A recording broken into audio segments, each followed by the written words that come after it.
बाहर की राजकुमारी। एक समय की बात है कि चंद्रमा का राक्षस जिसका नाम था मुनारो, वो चांद की बंजर जमीन पर टहल रहा था जब उसे अचानक नजर आई धरती की बहुत सुंदर राक्षसी जिसका नाम था ब्लूला। मुनारो को तुरंत ही उससे प्रेम हो गया और उसने उसे विवाह का प्रस्ताव देने का फैसला किया। वो चंद्रमा से कूदा और धरती पर उतरा। उसने उसके सामने घुटने टेके। एक वृक्ष को एक फूल की तरह पकड़े हुए उसने उसके लिए अपने प्रेम की घोषणा की। ब्लूला उससे बहुत प्रभावित हुई। वो मुस्कुराई। मुनारो ने उसका दिल जीत लिया था। मुनारो ने उसके लिए एक शानदार महल बनाया, एक बहुत बड़ी नदी के तट पर। ये धरती पर सबसे सुंदर महल था। ब्लूला बहुत खुश थी। जल्द ही मुनारो और ब्लूला की एक बच्ची ने जन्म लिया। वो राक्षस फकीर जो उसे आशीष देने आया था, उसने उससे कहा, ये बच्ची सभी बहारों की राजकुमारी होगी। वो सभी झीलों और नदियों पर शासन करेगी। मैं इसका नाम रखता हूँ राजकुमारी बहार। ब्लूला और मुनारो बहुत खुश थे। जब सुंदर राजकुमारी बहार बड़ी हुई, बहुत से विवाह के इच्छुक उसकी तारीफों के नगमे गाने आए उसके महल की खिड़की के नीचे, पर उसने उनमें से किसी पर गौर नहीं किया। वो इतना खुश थी अपने प्यारे से महल में रहते हुए अपनी माँ के साथ कि उसे किसी भी विवाह के इच्छुक की परवाह नहीं थी। कोई भी बेटी अपने माँ से इतना प्रेम नहीं करती होगी जितना प्रेम राजकुमारी बहार अपनी माँ ब्लूला से करती होगी। एक दिन सोलारिस सूर्य राक्षस आया उसे रिझाने के लिए। जब राजकुमारी बहार ने उसे देखा, वो हैरान रह गई क्योंकि सोलारिस इतना खूबसूरत आदमी था जो आज तक उसने नहीं देखा था। वाह, वो कितना सुंदर है। कैसी हो तुम सुंदर राजकुमारी बहार? मेरा नाम सोलारिस है और मैं तुम्हारे पास आया हूँ तुम्हारा हाथ विवाह में मांगने के लिए। मुझे तुमसे प्रेम हो गया है। राजकुमारी बहार तुरंत ही उदास हो गई। हे शक्तिशाली सोलारिस, तुम इतने सुंदर और शानदार हो, मुझे भी तुमसे प्रेम हो गया है। पर मैं अपनी माँ को नहीं छोड़ सकती क्योंकि मैं उनसे किसी भी चीज से ज्यादा प्रेम करती हूँ। मुझे क्षमा करना। निराश होकर सोलारिस चला गया। अगले दिन जब सूर्य उगा, सोलारिस दोबारा महल पर आया और दोबारा फिर से राजकुमारी बहार को पुकारा। ऐ सुंदर राजकुमारी बहार, बाहर आओ, मुझे तुमसे बात करनी है। उसकी आवाज सुनकर राजकुमारी बहार तुरंत बाहर आ गई। ओह सोलारिस, मैं तुम्हें देखकर बहुत खुश हूँ। और मैं भी तुम्हें देखकर खुश हुआ राजकुमारी।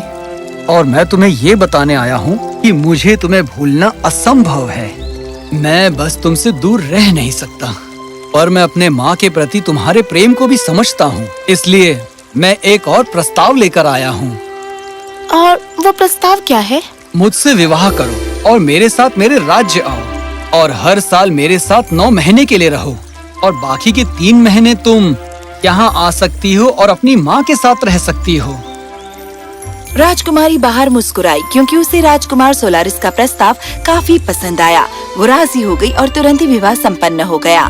शादी के बाद उसने अपने माता पिता को अलविदा कहा और सोलारिस के साथ चली गई। विवाह के कुछ दिन बाद मुनारो ब्लूला के पास गया। अब समय आ गया है कि मैं अपने राज्य में वापस जाऊं अपने लोगों की देखभाल करने के लिए। पर मेरा क्या होगा? क्या मुझे यहाँ बिल्कुल अकेले रहना होगा? मैंने हमेशा तुमसे कहा है कि मेरे साथ चलो, पर तुम ऐसा नहीं करती। तुम अपने महल को कभी छोड़ना नहीं चाहती। यही कारण है कि मैंने इसका निर्माण किया, याद है ना? हाँ, मैं धरती को छोड़ना नहीं चाहती। तुम चले जाओ, मैं हर साल की तरह यहाँ तुम्हारा इंतजार करूंगी। उन्होंने एक दूसरे को गले लगाया और मुनारो चला गया। उसके बाद ब्लूला और भी ज्यादा अकेली पड़ गई। महीने गुजर गए और एक दिन इस निरस्ता से तंग आकर ब्लूला ने फैसला किया कि वो सैर करने जाएगी जंगल में उस बड़ी नदी के पास। इससे बेखबर कि क्रिस्टल जो बर्फ की राक्षसी है उसका इंतजार कर रही है। जब वो गहरे जंगल में पहुंची, क्रिस्टल उसके सामने प्रकट हुई। स्वागत है ब्लूला, तुमने अपने क्षेत्र से बाहर निकलने में काफी समय लगाया है। तुम कौन हो? मैं क्रिस्टल हूँ, बर्फ की राक्षसी, और मैं यहाँ तुम पर विजय पाने आई हूँ। जम जाओ। तुरंत ही ब्लूला बर्फ से ढक गई और जम गई। धरती अब मेरी है। और जल्दी ही पूरी धरती बर्फ से ढक गई। नदी जम गई, फूल गायब हो गए और जानवर ठिठुरने लगे। मुनारो को इसकी इत्तला दी गई उसके मंत्री द्वारा। उसने तुरंत अपने मंत्री को कहा कि वो सोलारिस से एक मुलाकात का प्रबंध करे। हुजूर, आपको छिपकर सोलारिस से मिलना चाहिए ताकि क्रिस्टल को आपकी मुलाकात की खबर ना हो। यदि उसे ये पता चलता है तो वो आपके विरुद्ध इसे रोकथाम का उपाय करेगी। तुमने सही कहा। तो क्या सुझाव देते हो? बुद्धिमान मंत्री ने एक सुझाव दिया जिससे मुनारो बहुत प्रभावित हुआ। बहुत बढ़िया, मैं यही करूँगा। बाद में उस दिन मुनारो ने चंद्रमा को खिसकाया और उसे सूर्य और पृथ्वी के बीचों बीच रख दिया। इससे ग्रहण लगा और धरती पर पूरा अंधकार छा गया। मुनारो ने राजकुमारी बहार और सोलारिस से आधे रास्ते में मुलाकात की और उन्हें हर बात समझाई। राजकुमारी बहार ये सुनकर कांप गई। माँ, नहीं! अपनी पत्नी को इतना भयभीत देखकर सोलारिस बहुत गुस्से में आ गया। मैं अपने रोश के क्रिस्टल को पिघला दूंगा। मुनारो, रास्ते से हट जाओ। मुनारो ने सिर हिलाया और रास्ते से हट गया। सोलारिस ने अपना क्रोध क्रिस्टल पर नाजिल कर दिया और जल्द ही सारी बर्फ पिघलने लगी। ये क्या हो रहा है? सारी बर्फ क्यों पिघल रही है? सूर्य की किरणें उसके लिए बहुत अधिक शक्तिशाली थीं। वो तुरंत समझ गई कि वो सोलारिस था। ठीक है, रुको। मैं तब तक नहीं रुकूंगा जब तक तुम ब्लू ला को आजाद नहीं कर देती। मैं उसे आजाद कर दूंगी, पर मेरी एक शर्त है। मेरे ख्याल से तुम समझ नहीं रही। या तो तुम उसे आजाद करो या फिर मैं तुम्हें पूरी तरह पिघला दूंगा। मैं तुम्हारी कोई शर्त नहीं मानूंगा। ठीक है, आगे बढ़ो, मुझे पिघलाओ, पर याद रखना, मुझे पिघलाने से पूरी धरती पर बहुत बड़ी बाढ़ें आ जाएंगी। उसे ठीक करने में तुम्हें कई युग लग जाएंगे। सोलारिस सख्ते में आ गया। वो सही है, हम उसे नहीं पिघला सकते। उससे पूछो उसकी शर्त क्या है। सोलारिस गुस्से में आग बबूला हो गया। ठीक है, तुम्हारी शर्त क्या है? मैं फिलहाल चली जाऊंगी, पर हर साल जब राजकुमारी बहार तुम्हारे पास आएगी तो मुझे धरती पर अपना शासन चाहिए, उन पूरे 9 महीनों के लिए। ये बेतुकी बात है। 9 महीने जमा हुआ ठंडा तापमान धरती को नुकसान पहुंचाएगा। मेरे लिए इसे देने के लिए क्या रह जाएगा जब मैं वापस आऊंगी? क्रिस्टल ने कुछ देर सोचा और कहा, ठीक है, फिर 7 महीने। तुम्हारे ख्याल से हमारा नया जन्मा बेटा मानसून अपने रहस्यमय यात्रा के लिए कहाँ जाएगा?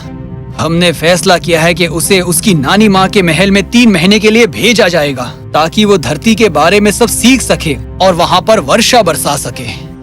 चलो भी अब, एक बच्चा। वो कोई मामूली बच्चा नहीं है, वो सोलारिस और राजकुमारी बहार का बेटा है। ब्ला ब्ला ब्ला। ठीक है, 4 महीने, बस इतना ही, ठीक है ना? 2 4। बस करो तुम दोनों, ये बंद करो। पर प्रिय, मैं बस कोशिश कर रहा हूँ कि। हाँ, मैं जानती हूँ, पर मेरी माँ वहाँ सचमुच एक मूर्ति बनी खड़ी है। 3 महीने, तुम्हें हर साल 3 महीने मिलेंगे। ये लो और बाहर में जाओ। ठीक है, मैं तुम सबसे अगले साल ही मिलूंगी। ये कहते हुए वो एक सर्द हवा की पतली लकीर बनकर गायब हो गई और चली गई। राजकुमारी बहार तुरंत ही पृथ्वी पर पहुंच गई। जैसे ही उसने घास पर पांव रखा, बर्फ गायब हो गई। नदियां फिर से बहने लगीं, पेड़ों पर फल लगे थे और जानवर खुश थे। धरती बहुत सुंदर लगने लगी। ब्लू ला के ऊपर से बर्फ की तह गायब हो गई और वह एक बार फिर आजाद हो गई। माँ, बाहर मेरी बच्ची, तुम मेरे लिए आई हो।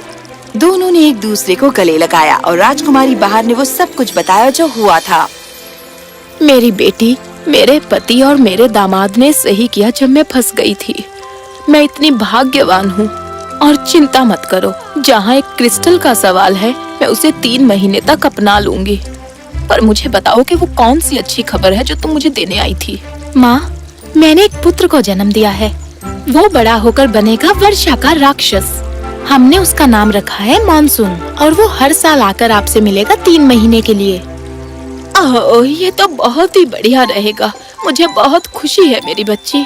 और इस तरह ये सब चला गया। पर हर साल राजकुमारी बाहर 3 महीने के लिए ब्लूला से मिलने आती और धरती खिल जाती। फिर सोलारिस आता उसे अपने राज्य में वापस ले जाने के लिए और अपने साथ वो लाता धरती पर ग्रीष्म ऋतु। मॉनसून आता अपने नानी माँ से मिलने और उसके साथ रहता 3 महीने। उस समय धरती पर सब जगह वर्षा होती और फिर जब वो चला जाता, क्रिस्टल आती अपने साथ सर्दियाँ लिए अंतिम 3 महीनों के लिए। और जहाँ तक ब्लूला का सवाल है, उसने सभी ऋतुओं को प्रेम से अपनाया और उसके अधीन सबने मिलकर धरती को समृद्ध किया।